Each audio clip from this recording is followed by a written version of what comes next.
तुम मेरा जीना देखो, खिलना देखो, शिद्दतें देखो, इश्के जज्बात देखो, तुम मेरा जुनून देखो, जिंदगी के जलते बुझते दिए देखो।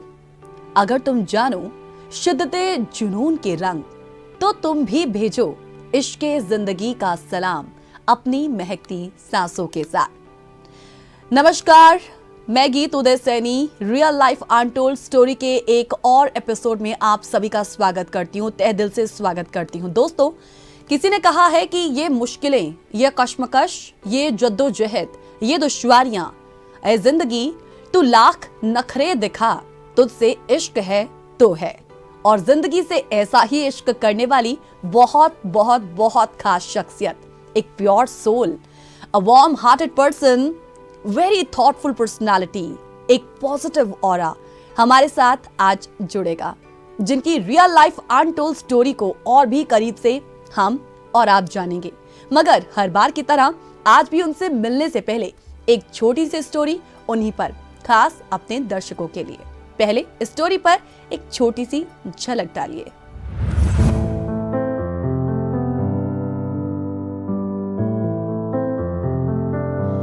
कहते हैं कि नजर को बदलो तो नजारे बदल जाते हैं, सोच को बदलो तो सितारे बदल जाते हैं।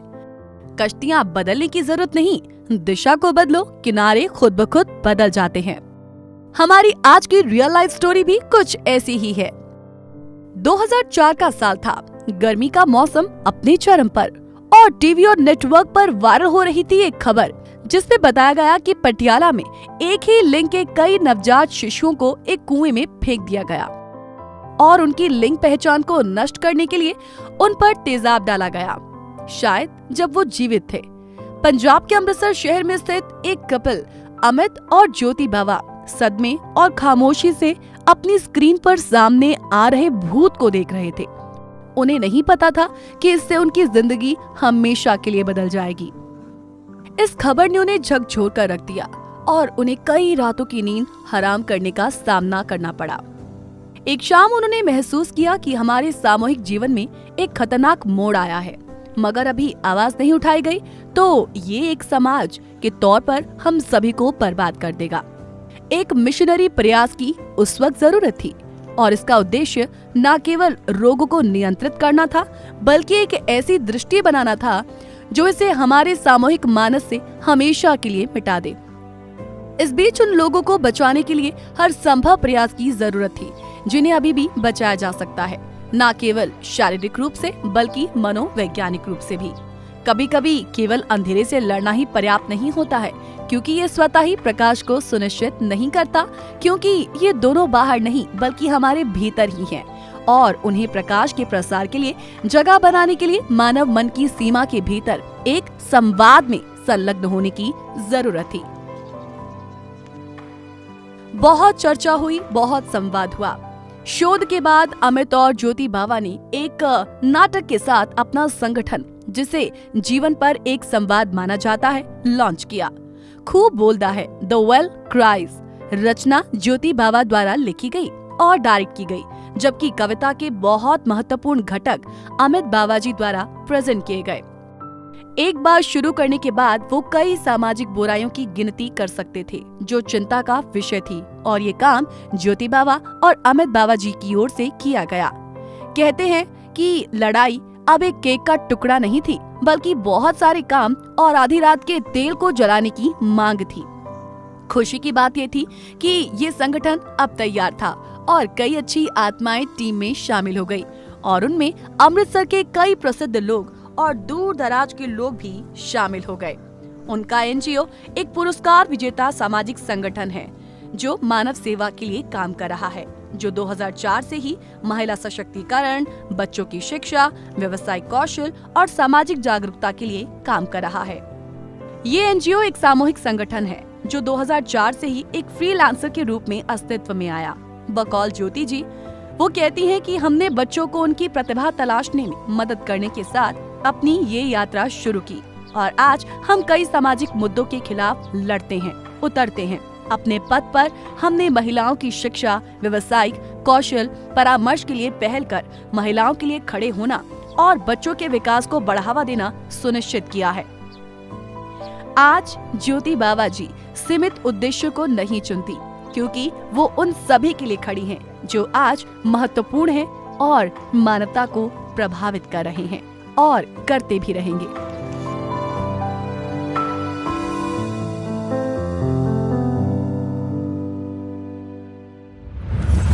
तो दोस्तों, देखा आपने हमारी आज की रियल लाइफ की ये स्टोरी हमें बताती है कि जिंदगी एक कुदरत के द्वारा दिया गया हमें अनमोल उपहार है। जिंदगी अपना नजरिया और दृष्टिकोण बदलकर हम अपने जीवन को एक बेहतर तरीके से जी सकते हैं और अपने रिश्ते को मजबूत भी बना सकते हैं।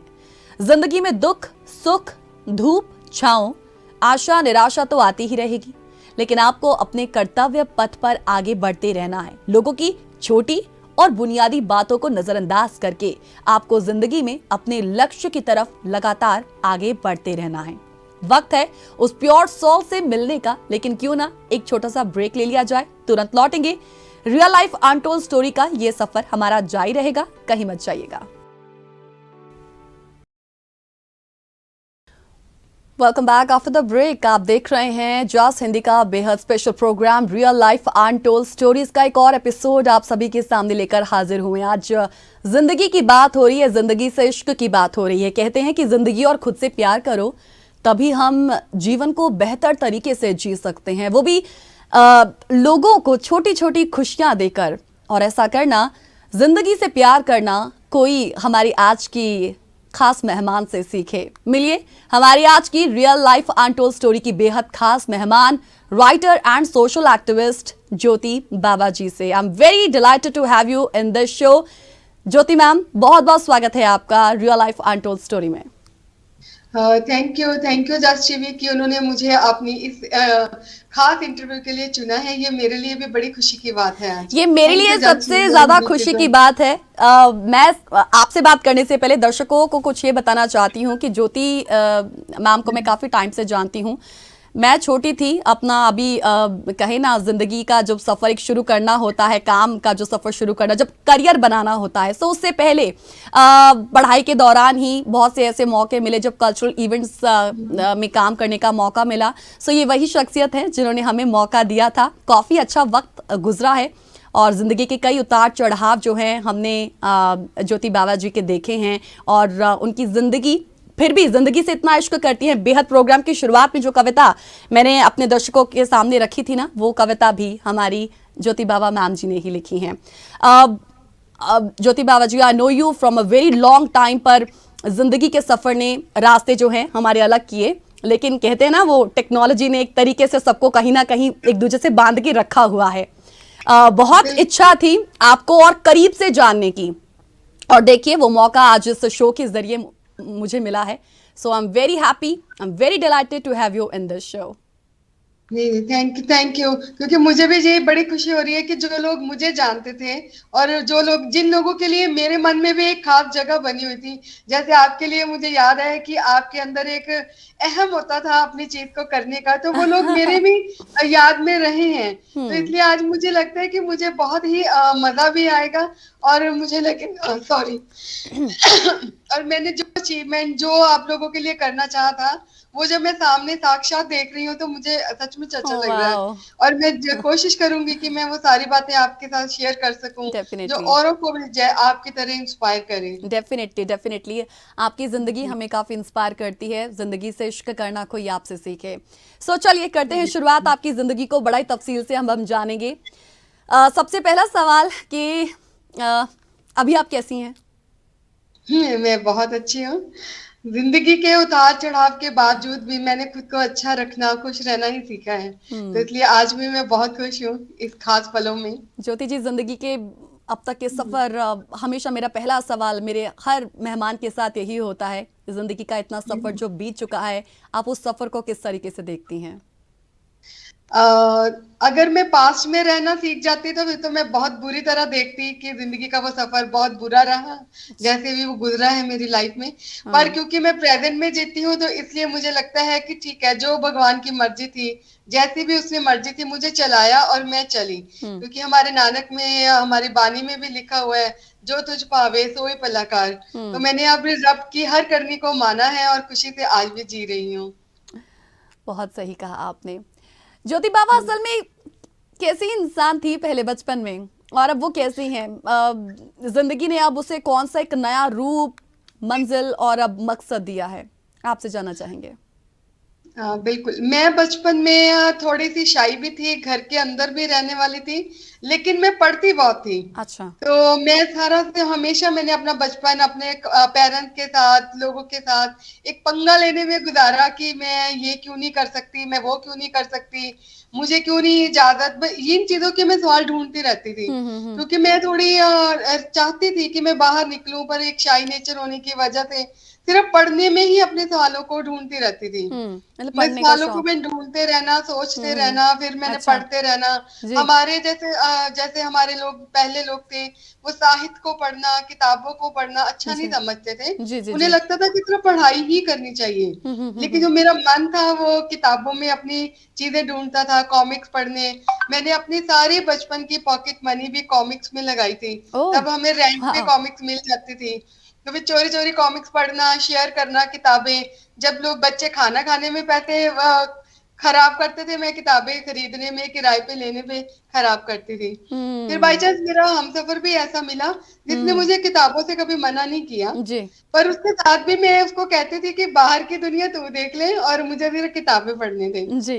तो फिर मैंने अपना काफी टाइम किताबों में ही बिताया, नई नई बातें सीखने में बताया। फिर मुझे बाहर लोगों से मिलने में थोड़ी हेजिटेशन रहती थी हमेशा, पर बाई चांस लाइफ ने एक टर्निंग पॉइंट लिया।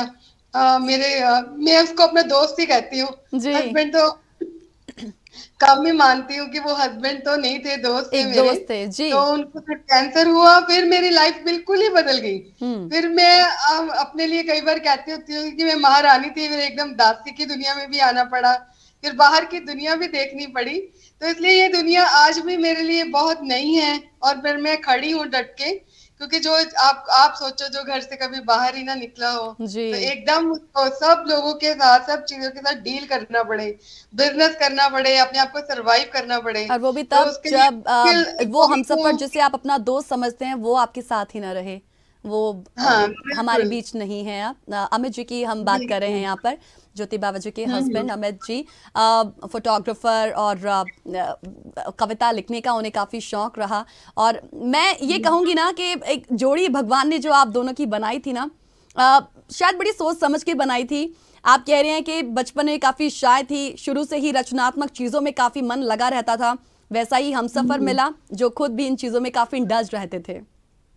बिल्कुल, बिल्कुल। इसीलिए मैं कभी भी ज़िंदगी से शिकवा नहीं करती। ठीक है, उसने मुझे कुछ दिया तो कुछ लिया भी, काफ़ी कुछ लिया उसने मेरे से, क्योंकि अहम इंसान का चले जाना आपके लिए बड़ा मुश्किल दौर सा होता है। तो पर फिर भी मैं शिकायत नहीं करती, क्योंकि भगवान ने पता नहीं क्या सोचा था, वो ही जाने मेरी बात। पर मुझे ये है कि जो कॉन्फिडेंस उसने मुझे भरा, जैसे मुझे जीने दिया जो मैं करना चाहती थी। जी। मैं लोगों के साथ मिलना-जुलना नहीं चाहती थी, अपना ही पढ़ना, अपने ही सवाल करने और उसके साथ हर चीज पे बहस करना। हम्म। तो उसने मुझे वो सारी चीजें करने दी। शायद उस भगवान को पता होगा कि मेरे रास्ते जिंदगी में बदलने वाले हैं। और जब हम्म। मैंने अपनी जिस ऑर्गेनाइजेशन की वजह से आप लोग भी मुझसे जुड़े, और आप लोगों ने देखा होगा कि वो किस तरह का इंसान था, यस। एज ए मेल वो किस तरह का इंसान था, वो सबका दोस्त था। तो बाई चांस ही हमने तो कुछ साल पहले ही शुरू करी थी वो ऑर्गेनाइजेशन, तो वो ही जिंदगी का मेरा मोटिव बन गई। मोटिव बन कि गया। जो चीजें उसने मेरे को करनी दी, मेरे साथ चलाई, वो ही मेरे जिंदगी के रास्ते बन गए बाद में। हम्म। अच्छा, ये तो अब समझ में आता है अच्छे से कि शुरू से ही आप काफी एविड रीडर रही हैं, लिखने का शौक भी आपको शुरू से रहा। यदि नहीं तो आपने खुद को एक लेखिका जो है वो कब मानना शुरू किया था? पेन डाउन करना, लेखिका मैंने वो भाव कहाँ से लेखिका आया? हम्म, लेखिका मैंने काफी सालों बाद लिखना शुरू करा। मैंने तब अमित थे मेरे हमारे पास, 2005 में मैंने लिखना शुरू करा था, लेकिन मैं बचपन में पढ़ती रही थी। हम्म। मैंने लिखने की ना जल्दी नहीं की, क्योंकि मुझे लगता था कि अभी तो मुझे ऐसे सवाल ढूंढने हैं, मुझे खुद से बात करनी है, जी। मुझे और चीजों को भी ढूंढना है। तो मैं इस तरह फटाफट वाली लेखिका नहीं बनना चाहती थी कि जिसकी लेखनी में कोई बात ही ना हो, कोई सवाल भी ना हो। तो हम्म। इसीलिए मैंने काफी देर बाद, मैंने 30s के बाद लिखना शुरू किया मैंने। हम्म।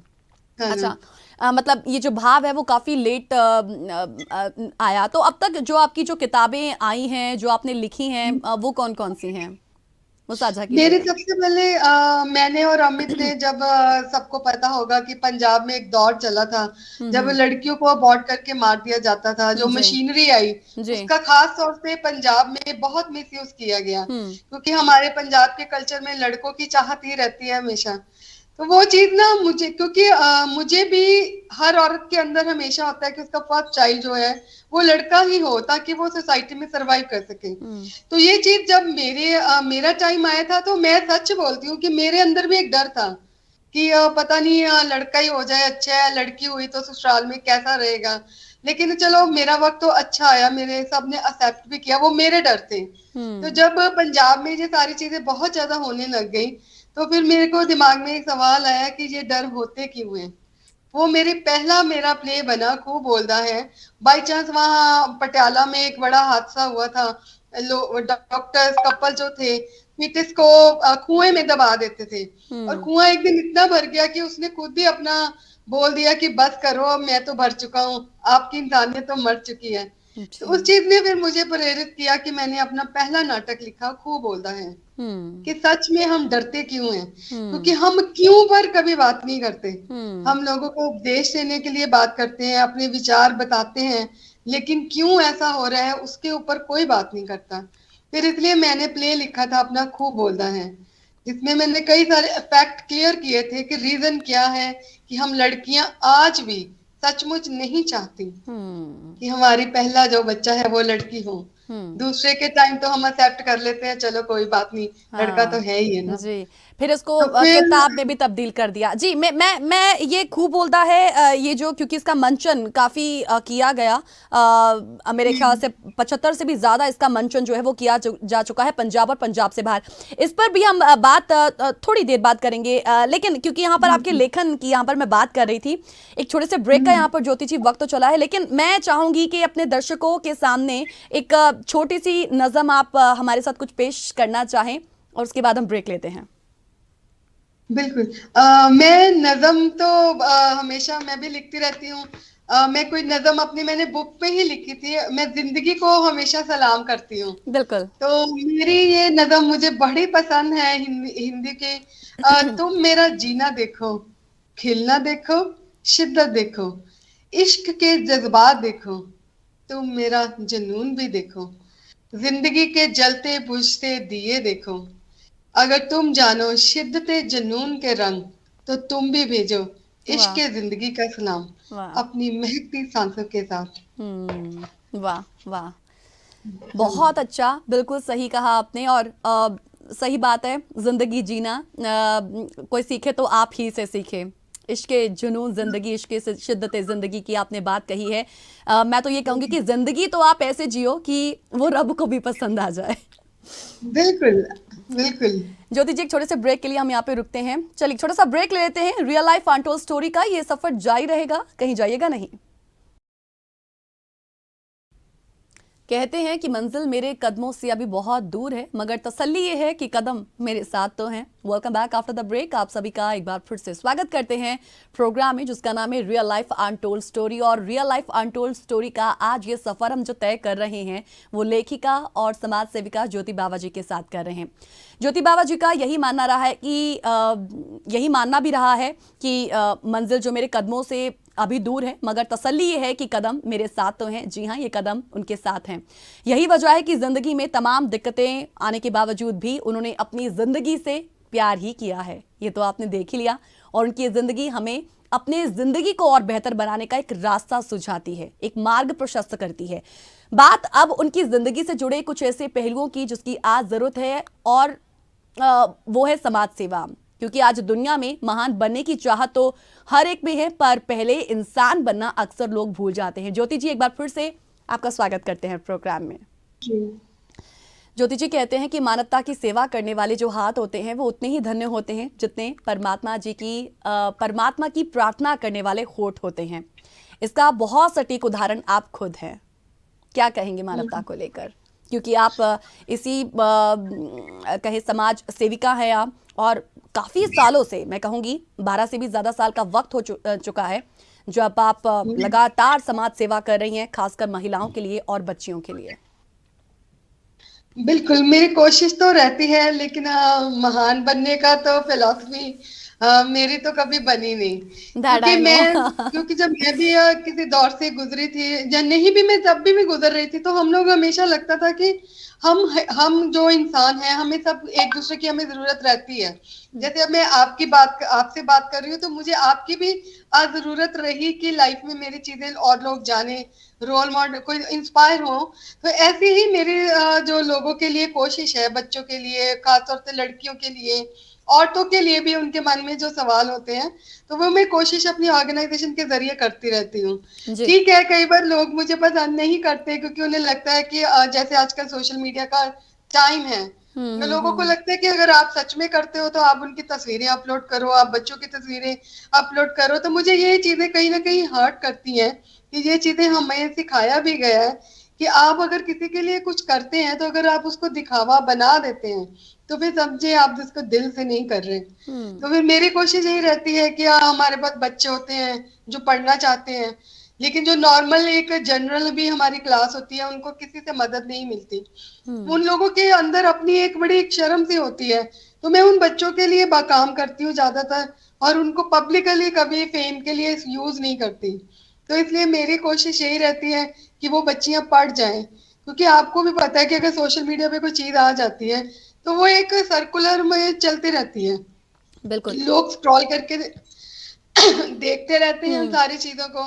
तो इसीलिए मेरी कोशिश होती है कि मैं उनको कभी हाईलाइट ना करूं, और उनको काम ऐसे किसी भावना, किसी स्वार्थ के तहत मैं करती रहूं। ये मेरी लेकिन कोशिश आप है। देखिए ना कि आज बहुत फास्ट और वास्ट लाइफ है, आधुनिकता भी काफी ज्यादा बढ़ रही है, और ऐसे वक्त में लोग तो इसको हाथों हाथ लेते हैं कि कुछ भी कर रहे हैं, चलिए लोगों को बताया जाए। मैं मंशा समझ गई आपकी, दिखावा नहीं करना है आपको, सिर्फ सेवा करनी है। महिलाओं बच्चों के लिए आप करती आ निरंतर करती आ रही हैं, बहुत अच्छी बात है, क्योंकि मनुष्य मानवता से बड़ा नहीं है। लेकिन आपको इसकी कभी जरूरत भी महसूस नहीं हुई? नहीं, दिखावे करने की जरूरत नहीं होती। ठीक है, अगर कुछ लोग मेरी मदद करते हैं, तो वो कोई और तरीके भी अपना सकते हैं अपनी चीज को कंफर्म करने के लिए। ठीक। बहुत सारे तरीके होते हैं, क्योंकि अगर आप खुद ही सोचो, अगर क्योंकि मैंने जो सीखा अपनी लाइफ से, हम्म। कि मुझे पता है कि जब आपको किसी को मदद के लिए कहना होता है, तो हम्म। आपके अंदर किस तरह के जज्बात चलते हैं, तो आप उन जज्बातों को भी तो समझे ना। एक बच्चे को आपने पढ़ा दिया, वो सारी उम्र फेसबुक पे या और एप्स पे लटका रहेगा, तो हम्म। उसके मन में कुछ तो चलेगा ना, कि मुझे लोग तर्स की नजर से देखेंगे। एक किसी की मदद करने, तर्स जो है ना, वो मजबूरी होता है, उसको हालात ऐसा बना देते हैं। लेकिन हम लोग अपने स्वार्थ के लिए, महान बनने के चक्कर में उसकी सारी जिंदगी खराब कर देते हैं, क्योंकि उसके मन में कहीं ना कहीं ये वहम चलता रहता है। हम्म। और मैंने ये चीजें बच्चों से महसूस भी की हैं।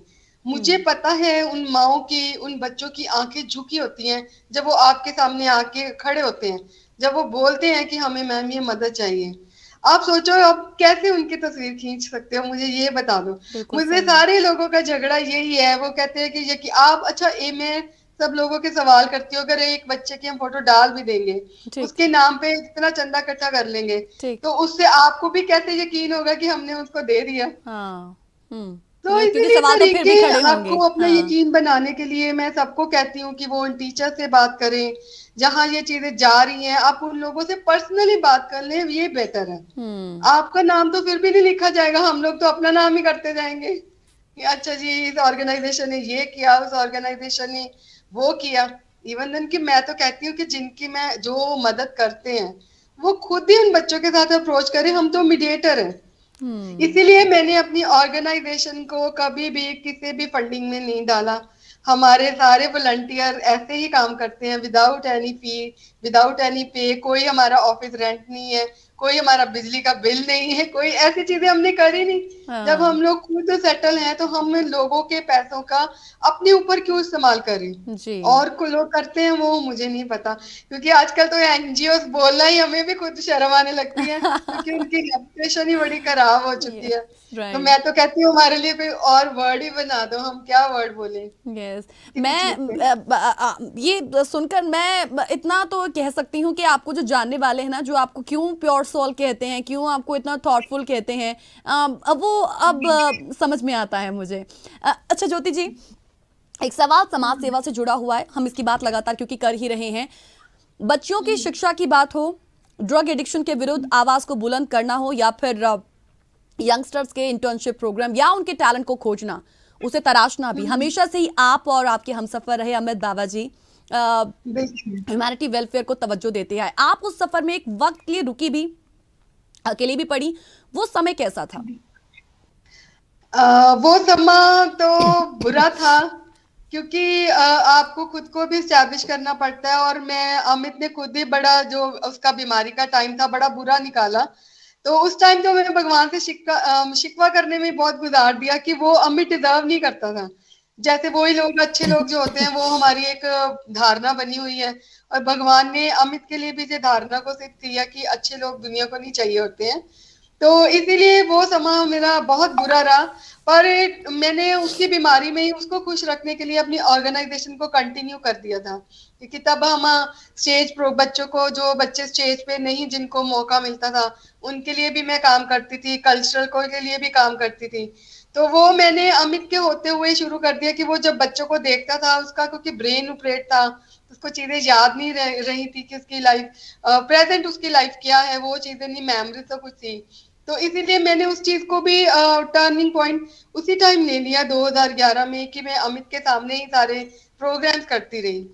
तो मैंने ये, मैं इसलिए कहती हूँ कि मैंने अपनी एक्टिव होने की वजह से वो बुरा समय को अच्छे समय में तब्दील करने की कोशिश की, उसको बचाने की भी कोशिश की, पर ठीक है, वो तो रब ने जो लिखा था वो हुआ। लेकिन वो समय औरों के लिए भी मैं इसलिए डिस्कस करती हूँ कि लोग आपको सपोर्ट नहीं करते, क्योंकि जब ब्रेन जैसी सर्जरीज होती हैं, तो वो उस इंसान को भी आप एक तरह से पागल बना देते हैं, जितनी इतनी अच्छी तरह से लाइफ गुजारी होती है। तो लोग आपको जो मेंटल ट्रॉमा करते हैं ना, वो इकॉनमी से भी बड़ा हो जाता है। राइट। तो आपको मेंटल ट्रॉमा से निकलने का हमारे देश में आज भी कोई उपाय नहीं है, कोई काउंसलिंग नहीं है कि इतने बड़े हादसों में हमें मेंटल ट्रॉमा को कैसे फेस करना है। तो इसलिए मैं हमेशा अपने प्रोग्राम में बोलना चाहती हूँ कि किसी के भी, जहाँ आप अपने, जहाँ नहीं, आपके साथ में, अपने औरों के घरों में भी प्रॉब्लम आए, तो उसके आप मेंटल सपोर्ट जरूर करें। हमें कई बार पैसों ये की जरूरत है सपोर्ट से आज के ज्यादा समय। भी उसकी जरूरत होती है, वो मुझे लाइफ में बिल्कुल भी नहीं मिली। मैं अमित के बाद भी बहुत सारे मेंटल ट्रॉमा से गुजरी, क्योंकि मुझे लगता था कि दुनिया बड़ी अच्छी है, पर क्योंकि मुझे, जैसे मैंने पढ़ी, जैसे मुझे अमित ने भी बताया, क्योंकि वो लगता था कि दुनिया सचमुच बड़ी खूबसूरत है, पर दुनिया ऐसी होती नहीं है। दुनिया तो ऐसी उस होती चीजों से जब निकलना पड़ा, तो मुझे भी 1 साल तो डिप्रेशन हुआ, पर लेकिन इन टचवुड मैंने अपनी किताबों की वजह से और अपनी एक मिशन की वजह से खुद को निकाल लिया, हम्म तो फिर इन अब चीजों को आप मैंने अब निकाल लिया। मैं बिल्कुल, क्योंकि अमित सर हमेशा से ही आपको कहते थे जिंदगी को खूबसूरती से जियो, ये हम खुद भी महसूस कर रहे थे जब हम उनके साथ भी थे। मैं ये बिल्कुल। महसूस करती हूँ कि हाँ ठीक है, जिंदगी वैसी नहीं है जब हम रियलिटी की तरफ देखें, लेकिन हाँ जो समय है क्यों ना उसे खुशी हंसी खुशी से ही गुजारा जाए। अमित जी के जाने के बाद भी हम देखते हैं कि कई महिलाएं जो होती हैं वो अपनी जिंदगी को काफी नीरस बना देती हैं, लेकिन आपको देखकर हमेशा मैं ये फील करती हूँ कि क्यों ये बार बार जब सवाल उठाया जाता है कि उसे ऐसे ही जीना है, अब उसकी जिंदगी में रंग नहीं है, यदि कुछ वो करती भी है आगे तो समाज जो है वो उस पर 100 सवाल खड़े कर देता है। आपने उनके जाने के बाद भी जिंदगी को बहुत से रंग देने की कोशिश की है, अभी भी आप दे रही हैं। समाज ने जब सवाल उठाए तो उनका किस तरीके से सामना किया? बिल्कुल, देखो, हाँ, जो सब लोग जानते हैं कि हमारे पंजाब के रिचुअल्स भी क्या थे। वो कोई आपने कलरफुल कपड़े नहीं डालने, लोगों से डरना है। अब आप किसी के साथ खड़े भी होंगे तो लोग आपको ऑब्जेक्शन करेंगे, पूछेंगे कि आप किसके साथ खड़ी हो, कहाँ जा रही हो, ये कौन है, कौन आया, कैसे गया। उन चीजों के लिए मुझे थोड़ी सी लड़ाई लड़नी पड़ी, पर टचवुड मेरे जो फादर इन लॉ थे, वो भी बड़े अच्छे थे, उन्होंने भी जी। मेरा साथ दिया। हालांकि उनका भी यकीन बनाते मुझे थोड़ा सा टाइम जरूर लगा, अच्छा। लेकिन जब वो बना तो उन्होंने मुझे इतना अच्छा साथ दिया। फिर जब मैं अपनी ऑर्गेनाइजेशन के बाद लोगों के लिए मीटिंग के लिए जाना, कॉफिस के लिए जाना, तो मैं इतनी थी कि बोर्ड की, मैं अपने घर बोल के जाती थी कि मैं यहाँ जा रही हूँ, मैं वहां जा रही हूँ, मैं डरती नहीं थी। मुझे लगा था कि एक बार आप सारे डर निकाल दोगे ना तो आप जी लोगे। मैंने कपड़े कलरफुल पहने, रेड कपड़े के थोड़ा सा ऑब्जेक्शन आया, पर मैंने पहना, डट के पहना, कलरफुल कपड़े मैंने पहने, हीना भी लगवाई, फिर मैं मिसेस मुझे इंडिया हाँ में गई। माफ कीजिए, मैं आपको बीच में टोक रही हूँ, लेकिन हाँ वो पिक्चर जब आपने पोस्ट की थी ना मेहंदी वाली, हाँ यकीन मानिए उस पिक्चर को देखकर मैं बहुत खुश हुई थी। बिल्कुल, क्योंकि मैंने लिखा था कि देखो ये जो मेरे साथ हुआ है ये एक हादसा है। अगर आप कहते हो कि आप भगवान को मानते हो, तो उस चीज़ को आप मानो ना। और अगर मैं हमेशा एक बात कहती होती हूँ कि अगर आपने औरत को जीने नहीं देना, तो फिर सती प्रथा तो बड़ी अच्छी थी। कम से कम एक बार ही झंडा खत्म।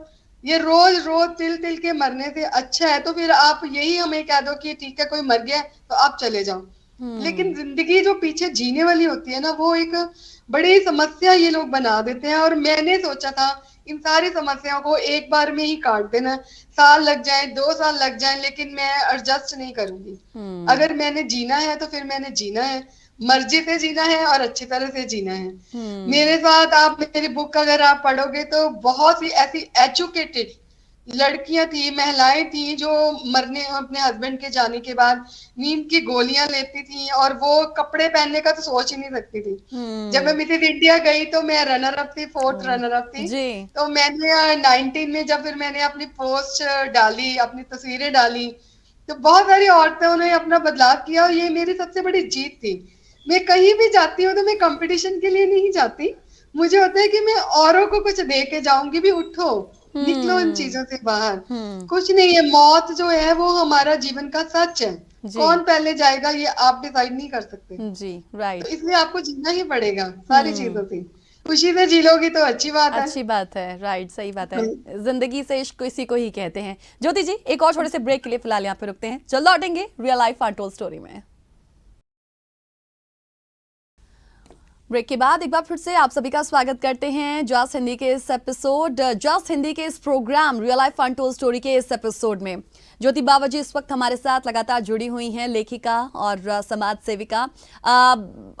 हालांकि अब तक उन्होंने समाज सेवा के तौर पर क्या कुछ काम किया ये तो हमने आपको उस स्टोरी के माध्यम से दिखाया ही दर्शकों को। ज्योति जी, कमिंग टू यू, मैं पंजाब, क्योंकि पंजाब के उस रिच कल्चर से आप बहुत गूढ़ तरीके से ना कनेक्टेड हैं और आप चाहती हैं कि उस कल्चर को प्रिजर्व करना बहुत ज़्यादा ज़रूरी है आने वाले वक्त के लिए भी, आने वाली पीढ़ियों के लिए भी। लेकिन हम बात यहाँ पर वर्तमान स्थिति की करते हैं। वर्तमान स्थिति बदलने के लिए युवाओं में एक कहे ना एक चेतना और एक नैतिकता वो बड़ी ज़रूरी है, क्योंकि पंजाब इस समय बड़ी तब्दीलियों के मोड़ पर भी है, या कहें ये तब्दीलियां बहुत टाइम से आ रही हैं। यदि समझदार लोग इकट्ठा होकर इस सिचुएशन को अच्छा मोड़ दें तो अच्छी बात है, लेकिन यदि ऐसा नहीं होगा तो फिर लोगों जो यंगस्टर्स हैं, नौजवान हैं, उनका भविष्य जो है वो डगमगा जाएगा। आपकी टिप्पणी लेंगे इस पर। बिल्कुल, क्योंकि हमें अब जो लग रहा है कि मैं एक बात कहना चाहूंगी कि हमारा जो पंजाब भी है और हमारी जो सोच है, आप यकीन माने कि वो पिछली सदी में जा रही है। तो इसलिए आज यूथ को संभालना बड़ा जरूरी है। पर क्योंकि अब सोशल मीडिया का टाइम आ गया, यूथ हमें फॉलो नहीं करना चाहते, सोशल मीडिया को फॉलो कर रहे हैं, जो हमारे लिए बड़ा गलत हो रहा है। तो इसलिए मैं आज इस प्रोग्राम के माध्यम से सबको कहना चाहूंगी कि दोबारा से अपने घरों से जुड़े, अपने घरों के लोगों से जुड़े, बड़ों से जुड़े, अपने कल्चर से जुड़े। क्योंकि जो कल्चरल एक ऐसी चीज है जो आपको नैतिकता भी सिखाता है और बहुत सारी छोटी छोटी चीजें भी सिखाता है। अब आप देखो, आप सबकी कह रहे हैं युवा में पेशेंस नहीं रही, पैशन नहीं रहा, कंप्रोमाइज करना उनको नहीं आता, वो कोई भी चीज सुनना नहीं चाहते। उनको लगता है कि बस यस मैन ही होनी चाहिए, क्योंकि अब एक एक दो दो बच्चे रह गए हैं। तो उनके लिए, सब लोगों के लिए जरूरी है कि वो दोबारा उसी गेम्स में आ जाए, उसी कल्चर में आ जाए। क्योंकि जब हम एक दूसरे के साथ रहते थे तो ऑटोमेटिकली हो जाती थी। जी। अगर आप लोग सब अपने बचपन को याद करें अपनी भाई बहनों के साथ, तो आपके अंदर में एक, जब आप लड़ते थे तो मनाने का हुनर भी था। तो आप, आपके पेरेंट्स भी आपको खुद छोड़ देते थे कि चलो बच्चे आपस में बैठे हैं, आप एक दूसरे के साथ शेयरिंग करना सीखते थे, कंप्रोमाइज करना सीखते थे। तो अब हम क्या सीख रहे हैं? अब हम कुछ भी नहीं सीख रहे। तो इसीलिए दोबारा से हमें उस समय में थोड़ा सा जाने की जरूरत है। अपने कल्चर को प्रिजर्व करें, वो बातें करें, एक दूसरे के साथ बैठने का मौका दें, फोनों से थोड़ी देर के लिए छुटकारा दें, छुटकारा वही तो ताकि वो एक छूटता नहीं दूसरे है से बात बच्चों करें। का। क्योंकि ये नशा भी है ना, ये सारी इन हाँ। चीजों की वजह से ही है। आपको हम्म। कोई मिलता ही नहीं है, आपको सिखाया ही नहीं गया कुछ, तो फिर आपको लगता है कि नशा करना ज्यादा बेटर है। फोन मोबाइल चलाना ज्यादा बेटर है, चैट करना ज्यादा बेटर है। आप सोचो, अगर आप मानोगे नहीं, जो प्रॉब्लम्स आ रही हैं, हम लोग बात नहीं करते। आज आप इंटरव्यू में ही नोट करें कि हमारी बात करने की ताकत भी जो है वो कम होती जा रही है, क्योंकि हम बात ही नहीं करते। हम सारा दिन फोन देखते हैं या चैट करते हैं, तो या इधर उधर सोशल मीडिया की चीजें देखते रहते हैं। तो हम बात कैसे करेंगे, हमारे मसल्स कैसे काम करेंगे। राइट और आप राइट राइट। कल भी हमारी एक इंटरव्यू थी, और बड़ी सैड बात है जो डॉक्टर्स बोल रहे हैं कि अब हमारे यूथ की जो एज स्पैम है वो 50-60 तक जाएगा। कितनी बुरी बात है, हम लोगों ने क्या दे दिया अपनी जनरेशन को। हमारे पेरेंट्स आज 80s में प्लस में भी बड़े फिट है, तो सोचो हमारा यूथ की एज स्पैम क्या रह गया। और ये एक बड़ा एक इंटरनेशनल इशू बन गया है कि इनकी लाइफ का क्या होगा। जैसे आप भी पढ़ रहे हो, रोज यंगस्टर को हार्ट अटैक हो रहे हैं, राइट राइट। और कभी हुआ था कैसे।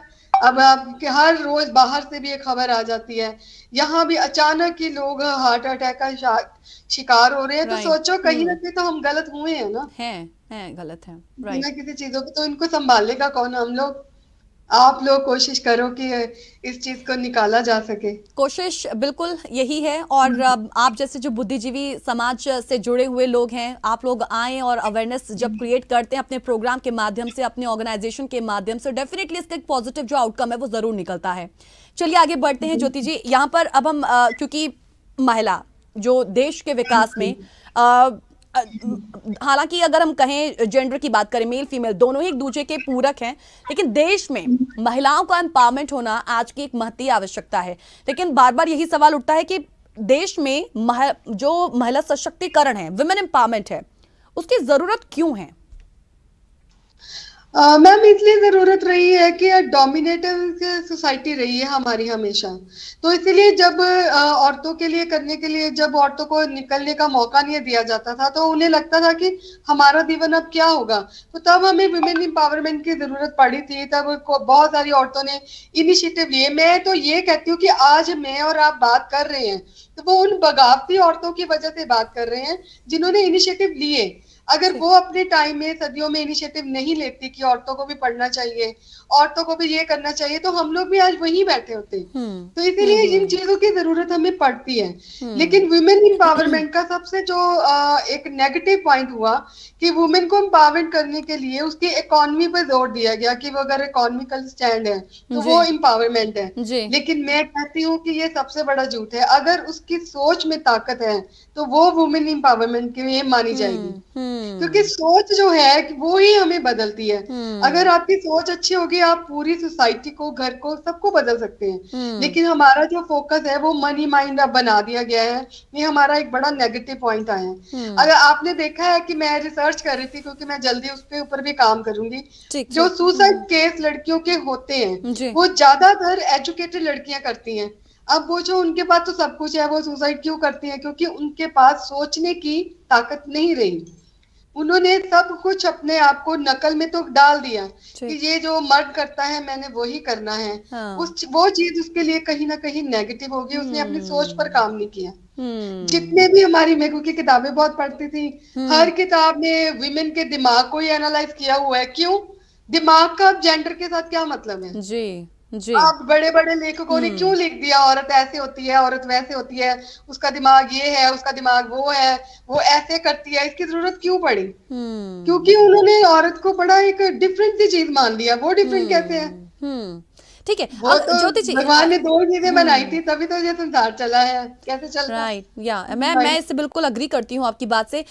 यहाँ पर जब हम सरकारी योजनाओं की बात भी करते हैं जो खासकर महिलाओं के लिए है, हम देखते हैं कि महिलाओं को ही एम्पावर करने के लिए सरकारी योजनाओं की पहले तो कमी रखी गई, लेकिन जब ये आई उसके बाद भी ऐसा लगता है कि जो कुछ भी हो रहा है ना महिलाओं के नजरिए से, वो व्यवहारिक जीवन में, उनके व्यवहारिक जीवन में या हमारे आसपास के परिवेश में वो नजर नहीं आता है। हम उसे फील ही नहीं कर पाते हैं। Do you feel the same? बिल्कुल, क्योंकि मैम सोच नहीं है ना। अब पॉलिटिक्स वाले भी ये क्या सोचे दे रहे हैं, हर चीज फ्री मुहैया करा देंगे, लड़कियों को ये कर देंगे। क्यों? हम क्या फ्री खाने के लिए थोड़ी दुनिया में आए हैं? हमें अगर आपने सच में वुमेन एम्पावरमेंट पे लाना है तो हमें सोच दो, हमें मौके दो। ये थोड़ी है कोई मैं फ्री पैसे दे देंगे, फ्री दे देंगे, क्योंकि उन्हें लगता है कि अच्छा औरतों का दिमाग कहाँ है, वो छोटी छोटी बातों से बहल बहल जाती है। उनको ऐसा समझा गया। तो इसीलिए पॉलिटिकल चीजों के फायदे कहाँ होंगे? किसी हम्म को रक्षण नहीं मिल रहा, किसी को ये चीजें नहीं मिल रही, क्योंकि हम वो चाहते हैं कि हमारी सोच ना बदले, हम वही मनी माइंडेड बने रहे, कोई सवाल ना करें, जैसे हो रहा है होने दें। तो इससे कोई भी चीजें कभी नहीं तब्दील होंगी, हम्म कभी भी नहीं बदल सकती, जब तक लोग या औरतें खासतौर से अपने आप को एक अच्छी सोच के साथ प्रेजेंट नहीं करती। हम्म। वो अच्छा। अगर यही डायलॉग बोलती रही कि हमें फ्री दे दो, हमें ये बंदे जो करते हैं हम्म वो करने की इजाजत दे हम्म दो, हम्म कुछ चीजों की इजाजत है, तो वो ऐसे ही मानी जाएंगी, ऐसे ही हम्म मांगती रहती हैं कि हमें ब्रा हम्म फ्री कर दो। जी हमें अब देखो कितना ये न्यूजीलैंड से ही चला था। जी। अब इस चीज की इजाजत की क्या जरूरत है? हमने नहीं पहननी तो अब ना पहनो। अब हम्म लोगों से परमिशन क्यों ले रहे हो कि हम्म हमें ये ना पहनने दो, हमें वो ना करने दो, हमें शॉर्ट स्कर्ट पहनी है? इस परमिशनों की हमें जरूरत नहीं है, ये हमारा राइट है। हम्म हमें राइट में फर्क समझनी चाहिए कि हमारे राइट क्या है और हमें राइट क्या लेने हैं। उन हम्म। दोनों में अगर आप फर्क करोगे तो आपको फायदे होंगे। वो फायदे बिल्कुल वो फर्क ही नहीं राइट। हम कर रहे हैं। वो हाँ, लेकिन हाँ हाँ, ये यही मैं समझना चाहती हूँ, क्योंकि जो अभी बदलाव है हम देखते हैं कि वो एक वन साइडेड है। अगर हम थोड़ा सा अर्बन एरियाज में जाएं तो वहां पर चलिए हमें ये बदलाव नजर आता है, जो महिला अपने राइट्स नहीं जानती है उनको जानने का वो जो समय है वो मिल गया, यानी कि वो अपने अधिकारों को आज जानती हैं। But when it comes to ग्रामीण इलाके, रूरल इलाके, वहां पर वी फील द सेम कि आज भी नारी के अस्तित्व पर एक जो क्वेश्चन है ना, वो क्वेश्चन मार्क अभी भी लगा हुआ है। गांव में रहने वाली महिलाएं कहीं ना कहीं अभी भी अपने अधिकारों को जानती नहीं है और ना ही उनके महत्व को समझती हैं, क्योंकि आपने कई प्रोग्राम जो हैं वहां पर भी उनका आयोजन हुआ है। ड्रग एडिक्शन की बात हो, महिलाओं की शिक्षा, उनके राइट्स की बात हो, बच्चों की शिक्षा की बात हो, आप बहुत एक्सपीरियंस आपने किया है। आप इसको लेकर देखती हैं कि वहां पर भी तब्दीली आई है, वो अपने राइट्स को जानती हैं आज? मैम एक आपको बड़ी हैरानीजनक बात बताऊंगी, क्योंकि हमारे पास स्टूडेंट्स इंटर्नशिप के लिए आते हैं। तो जो हमने जो डाटा इकट्ठा किया ना, आपको हैरानी होगी कि रूरल एरिया के विमेन्स और जो विलेजेस की वुमेन है वो ज्यादा सुचेत है अपने चीजों के लिए। हम्म। आपको ये बड़ी हैरान कर देने वाला जो डाटा, जब मैंने भी काम किया था फीमेल ओके। फीटिसाइड का भी, जब मैंने रिसर्च करी तो वो हम्म। कराते ही नहीं है। हम्म वो तो पूरा सचेत है। आपको मैं जल्दी बताऊंगी कि वो आप रूरल एरिया में जाओ, वो लेडीज किस तरह एंजॉय कर रही हैं, वो किस तरह की बातें करती हैं। ये तो मेरे भी होश उड़ गए थे जब मैंने ये सारा रिसर्च किया। हम्म मैं आज भी कह रही हूँ कि उन लोगों के दिमाग हमसे ज्यादा चल रहे हैं। वो ज्यादा अपने आप को सेटल कर जाती हैं, खुश रहती हैं, शाम को घरों के बर्तन मांजने के बाद भी वो शाम को पूरा एंजॉय करती हैं और हम्म अपने राइट्स को अच्छी तरह जानती हैं। अगर वो थप्पड़ खाती हैं तो थप्पड़ मारना भी जानती हैं। मेरे हम्म। पास इतनी ऐसी रूरल एरिया की औरतें हैं जो थप्पड़ साथ में पलट के मारती हैं ओह कि वाह। अगर मुझे किसी ने हम्म। थप्पड़ मारा तो हमने खाना नहीं है। और हाँ वो ये चीज को भी समझती हैं, अपने पैसे कमाते हैं, खाते हैं, एंजॉय करने का हक है। हाँ। हमारी ये बहुत सारी प्रॉब्लम्स जो हैं वो एजुकेटेड लोगों ने अब क्रिएट कर दी हैं, क्योंकि हम्म वो एक ईगो में चली जाती हैं कि ईगो है, हम्म। लोग उनको ही ज्यादा तंग करते हैं कि हम जैसा कोई, कि लोग क्या कहेंगे। उनको हम्म फिक्र ही नहीं होती कि लोग क्या कहेंगे। वो हम्म तो बिंदास है, वो तो खुली है। वो कहते हैं लोग क्या कहेंगे, कहने दो, हमें क्या लेना है। हमने तो, मेरे पास की एक लेडी थी, वो बड़ी, वो उसके भी हस्बैंड की डेथ हुई है। वो कहती मैं छोड़ो परा, लोग क्या कहते हैं, किसने सोचना है। मैं हम्म। तो कहती शाम को तैयार होती हूँ, लिपस्टिक लगाती हूँ, आराम से रेडी पे खड़ी होकर गोलगप्पे खाती हूँ। अगर वाह मुझे कोई देखता है तो मैं कहती हूँ देखने दो, मुझे क्या प्रॉब्लम है। वाह तो वाह। इसलिए ये अब हमारा जो सोसाइटी ने क्या किया कि फोकस ना सारा रूरल एरिया पे लगा दिया। तो हम्म अर्बन एरिया की औरतों को ज्यादा सोच बदलने की जरूरत है। हम्म उनको निकलना है इन सारी चीजों से, क्योंकि हम तो हम्म। रहते ही इन लोगों के साथ हैं। वाह। तो इसलिए उनको ज्यादा निकलने की अभी जरूरत है। तो हम्म मैं एक हमेशा कहती हूँ कि अपनी सोच को पावरफुल करो। Otherwise yes. अगर आपकी सोच अच्छी होगी ना, आप नहीं भी कमा रही तो आपको कोई दबा नहीं सकता। हम्म आप अपने हस्बैंड के पैसों पे भी जी सकती हैं। राइट। सबसे अच्छी बात मैं आपको बताऊं, जब मम्मी था तो मुझे काम करने की जरूरत ही नहीं लगती थी। मुझे लगता था मेरा हक है, मैं ले सकती हूँ, उसकी पॉकेट्स में से ही पैसे निकाल सकती हूँ। हम्म मुझे कोई ऐसी ईगो नहीं चाहिए कि हाँ मेरे पास अपने पैसे हो तो मैं बुक खरीदूंगी। क्यों? मैंने चॉइस की है कि मुझे पढ़ना है, तो ठीक है। हाँ अगर हस्बैंड ने मुझे पैसे दिए तो क्या हो गया, कुछ नहीं हाँ। होता इन सारी चीजों से। चलिए ज्योति जी, जिंदगी के ये बदलाव यदि आपने देखे हैं, जो क्वेश्चन मैंने आपसे लास्ट आखिरी पूछा, अगर आपने ये महसूस किया और देखा है, तो मैं चाहती हूँ कि ये बस ऐसे ही आगे जारी रहे, ये बस खत्म ना हो। मैं आपसे आखिरी मैसेज हमारे दर्शकों के लिए लेना चाहूंगी। बिल्कुल, मैं एक छोटी सी बात, क्योंकि वुमेन एम्पावरमेंट पे बात हो रही है तो मैं अपनी बुक में से ही एक छोटी सी बात भी मैं इसको बोलना चाहती हूँ जी। कि जैसे मेरा एक संदेश है उन महिलाओं के लिए, एक संदेश उन महिलाओं को भी जो पुरुषों के बाहर अपना जीवन देखती ही नहीं। इंसान और जीवन एक दूसरे की कड़ियां हैं और एक दूसरे के साथ प्यार, दुख, सुख, एहसास सब साझा करें, पर अपने जीवन की चाबी सिर्फ अपने हाथ में ही रखें। जो जाता है उसे जाने दो। मरने वाले इंसान और छोड़कर जाने वाले की तकलीफ में फर्क होता है, मानती हूँ, पर जीने का मजा भी उनके सामने है जो छोड़कर जाते हैं। मर्द साथ है, वो हमारा साथ है, पर जिंदगी नहीं। औरत बखूबी जानती है अपने आप को और अपनी सीमा को। एक बात हमेशा याद रखो, मर्द से कमजोर कोई नहीं। उसकी कमजोरी ही औरतों को गुलाम बनाती है। हर समय उसे डर रहता है कि उसकी औरत किसी और की ना हो जाए। हम्म। उसकी कमजोरी को अपनी गुलामी ना बनाए और ना ही खुद को कमजोर। इस हर गुलामी जंजीरें तोड़ती है और आज का दिन टूटी जंजीरों का साक्षी है। हमारी आज हमारी ये बातचीत उन औरतों के लिए जो जिंदगी से टूट गई हैं, वो दोबारा से अपनी जिंदगी में जुड़े, तो मुझे लगेगा कि ये जस्ट टीवी ने जो मुझे मौका दिया वो कामयाब हुआ। अरे वाह, बहुत अच्छा ये आपकी जो रचना आप ही की ओर से लिखी गई। थैंक यू सो मच इतने अच्छे विचार हमारे साथ साझा करने के लिए। मैं तो प्रोग्राम की शुरुआत में कहती एक पॉजिटिव सोल आज हमारे साथ जुड़ी हैं। इस प्रोग्राम में ही आपने एक सकारात्मकता का माहौल जो है वो क्रिएट कर दिया। अपना समय बेहद कीमती, अपना प्रेशियस टाइम हमारे साथ बिताने के लिए बहुत बहुत शुक्रिया Jyoti Baba ji. Thank you so much. Geetu, Thank you so आपका much. भी इसी तरह आप तरक्की करते रहें। Thank you Thank so you. Much ma'am once again. को मिलाकर Thank इतना you. कहेंगे कि जो बदलाव आए हैं वो भी पूरी तरीके से महिलाओं के पक्ष में ही हो ऐसा नहीं, इसलिए वैचारिक बदलाव जिसका जिक्र ज्योति जी ने आज किया, जब तक हमारे व्यवहार का हिस्सा नहीं बनेंगे तब तक वुमेन एम्पावरमेंट का नारा बस शायद खेल बनकर रह जाएगा। सो इसे ही हमें तोड़ना। आज का प्रोग्राम, आज का एपिसोड आपको कैसा लगा? info@justbroadcasting.com पे अपने विचार हमारे साथ जरूर शेयर कीजिएगा। इसी के साथ रियल लाइफ अनटोल्ड स्टोरी के आज के इस एपिसोड में बस इतना ही। अगले हफ्ते फिर एक खास शख्सियत के साथ होंगे आप सभी के सामने रूबरू। जो सुनने के बाकी प्रोग्राम के लिए कीप वॉचिंग अस। नमस्कार।